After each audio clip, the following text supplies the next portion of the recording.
తెలంగాణ రాష్ట్రంలో మనకు హోంమంత్రి లేడని మనం చాలా బాధపడతా ఉన్నాం. చాలా రోజుల నుంచి చాలా బాధపడతా ఉన్నాం. చాలాసార్లు మనం మాట్లాడుకోవడం కూడా జరిగింది.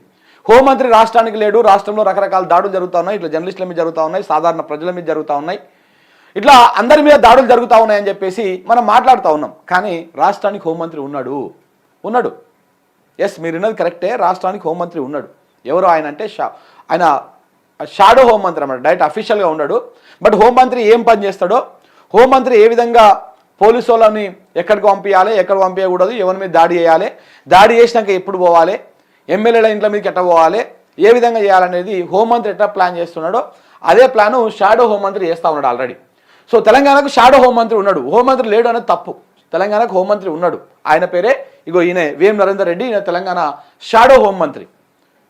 అన్ని వ్యవహారాలు చక్కదిద్దేది ఈయననే. ఇల్ల షాడో హోంమంత్రిగా వేం నరేందర్ రెడ్డి, సీఎం స్నేహితుడి చేతిలోనే రిమోట్, ఆయనకే రిపోర్ట్ చేస్తున్న పోలీస్ బాసులు.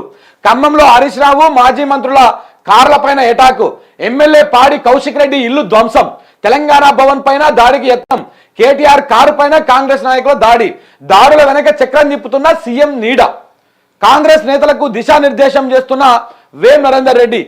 అందుకే దాడుల పైన పోలీసులు సైలెంట్. అంతా అయ్యాకే సీఎం మిత్రుడి రిపోర్ట్లు, సీఎం స్నేహితుడి తీరుపైన అధికారులు కూడా అసహనం వ్యక్తం చేస్తూ ఉన్నారు. రాష్ట్రంలో కాంగ్రెస్ పార్టీ అధికారంలోకి వచ్చి దాదాపు 10 నెలలు పూర్తి కావస్తుంది. కానీ ఇప్పటి వరకు రాష్ట్రానికి హోంమంత్రి లేరు.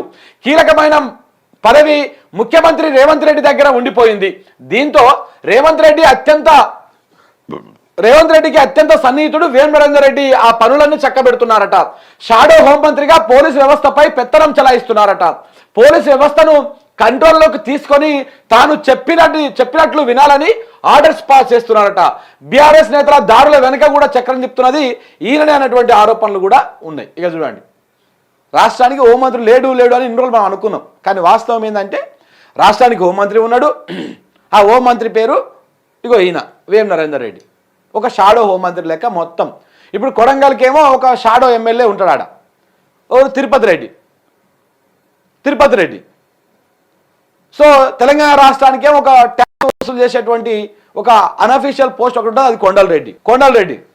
ఇప్పుడు ఈయననేమో హోంశాఖ మంత్రి షాడో. ఇక ముఖ్యమంత్రి గారు మరి ఏం చేస్తూ ఉన్నారు, ఆయన సొంత నియోజకవర్గాన్ని పట్టించుకోడు, ఇటు హోంశాఖను పట్టించుకోడు, విద్యాశాఖను పట్టించుకోడు, ఏది పట్టించుకోడు. మరి ఏం చేస్తూ ఉన్నాడు ముఖ్యమంత్రి?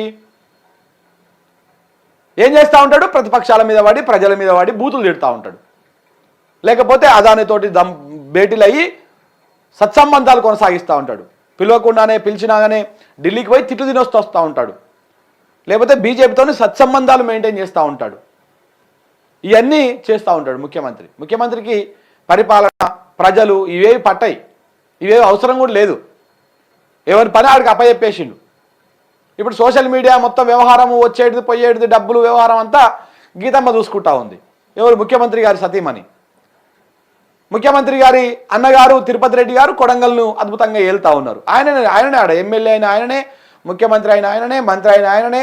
ఇంకా దాంట్లో ఎవడు ఏలు పెట్టేది లేదు. కొడంగల్లా ఏమయ్యేది లేదు. తిరుపతి రెడ్డి మొత్తం చూస్తూ ఉంటాడు అంతా ఆడ. అక్కడ తిరుపతి రెడ్డి, ఇక్కడ వేం నరేందర్ రెడ్డి హోంశాఖ చూస్తూ ఉన్నాడు. ఈ ట్యాక్స్ వసూలు చేయడం, సంచులు మోసుకురావడం తమ్ముడు కొండలరెడ్డి. ఈ మొత్తం ఎన్ఆర్ఐలతో సెటిల్మెంట్ దందాలు చేయడం జగాలు. ఇక ఏం కావాలి? అన్నీ నడుస్తూ ఉన్నాయి, మంచి అద్భుతంగా నడుస్తూ ఉంది. పరిపాలన అద్భుతమైనటువంటి గాడిలో నడుచుకుంటూ పోతా ఉంది. ఇంకో ఈయన దగ్గర పెట్టేసిరంట, కౌశిక్ రెడ్డి ఇంటి మీద దాడి చేయడానికి ప్లాన్ అయినదే. హరీష్ రావు మీద, మాజీ మంత్రుల మీద ఖమ్మంలో దాడి చేయడానికి ప్లాన్ అయినదే. అన్నీ అంట. ఇట్లా కాంగ్రెస్ నాయకులు ఎక్కడ పోవాలి, ఏ విధంగా పోవాలి, ఎట్లా బీఆర్ఎస్ నాయకుల మీద లేకపోతే ప్రశ్నిస్తున్నటువంటి వాళ్ళ మీద ఎట్లా దాడులు చేయాలి, ఏ విధంగా చేయాలనేటువంటి ప్లాన్ చేసేసి ఈ హోంశాఖ అత్యంత సమర్థవంతంగా నిర్వహిస్తున్నటువంటి వ్యక్తి వేం నరేందర్ రెడ్డి గారు. చాలా అద్భుతంగా నిర్వహిస్తూ ఉన్నాడు. మొన్నటి దాకా చేరికల కమిటీకి చైర్మన్ ఉన్నాడు. చేరికల కమిటీ అంటే అదే ఈ పార్టీలకు వెళ్ళి ఆ పార్టీలకు గుంజుక రావాలి కదా, ఆ ఎమ్మెల్యేలను తీసుకొచ్చే కార్యక్రమం చేసిండు. ఇక ఇప్పుడు ఇంకా సార్లే, ఇప్పటికీ ఆ తీసుకొచ్చిన వాళ్ళు ఉంటుందో పోతో తెలుస్తలేదు పదవి. ఆ 10 మంది ఎమ్మెల్యేల బతుకు ఇప్పుడు గాలిలో దీపం లెక్క అయింది. ఆ ఉంటుందా దీపం, గాలి గట్టి వస్తే పోతుందా, కోర్టు చోటు చేతిలో ఉంది. స్పీకర్ కూడా మింగలేక అక్కలేక వెలక్కాయ నోట పడేట ఆయన పరిస్థితి అయింది అని చెప్పేసి ఇంకా ఆ చేరికల కార్యక్రమాన్ని పక్కన పెట్టేసి ఇప్పుడు హోంశాఖ బాధ్యతలు సమర్థవంతంగా నిర్వహిస్తూ ఉన్నాడు అనమాట. రాష్ట్రానికి హోంమంత్రి లేడు అని మనం బాధపడతా ఉంటే ఇగో ఈ అద్భుతమైనటువంటి హోంమంత్రి ఇక రేపు విద్యాశాఖ మంత్రి, ఒక షాడో విద్యాశాఖ మంత్రి, ఒక షాడో గనుల శాఖ మంత్రి, ఒక షాడో మున్సిపల్ శాఖ మంత్రి, ఇట్లా ఇవన్నీ వస్తాయి ఇంకా మెల్లగా. ఇవన్నీ ఎందుకంటే రేవంత్ రెడ్డికి ఈ శాఖలను దీంట్లో మీద రివ్యూ చేసుడు, అసలు ఆ శాఖలో ఏం జరుగుతూ ఉంది, తెలంగాణ రాష్ట్రంలో కాంగ్రెస్ పార్టీ అధికారంలోకి వచ్చినాక ఎన్ని మర్డర్లు అయినాయి, ఎన్ని మానభంగాలు అయినాయి, ఎన్ని దుమ్మి కేసులు అయినాయి, ఎన్ని లా అండ్ ఆర్డర్ సమస్యలు వచ్చినాయి, వీటి మీద ఎన్నడూ ఆయన రివ్యూ చేయలే. ఆయనే హోంమంత్రి ఉన్నాడు మరి అఫీషియల్గా, కానీ మరి ఆయన ఇంతవరకు చేయలే. ఇదే కాంగ్రెస్ వాళ్ళు, ఇదే బీజేపీ వాళ్ళు గతంలో 3 నెలల పాటు క్యాబినెట్ విస్తరణ జరగకపోతే గగ్గోలు పెట్టిరు. ఇలా ఇప్పటికి ఎంత 10 నెలలు అవుతుంది. ఇలా ఎన్నో తారీఖు, ఇలా 4వ తారీఖు కదా, ఇంకొక 2 రోజులు పోతే 10 అయిపోయి 11 నెలల్లో విజయవంతంగా మనం అడుగు పెడతాం.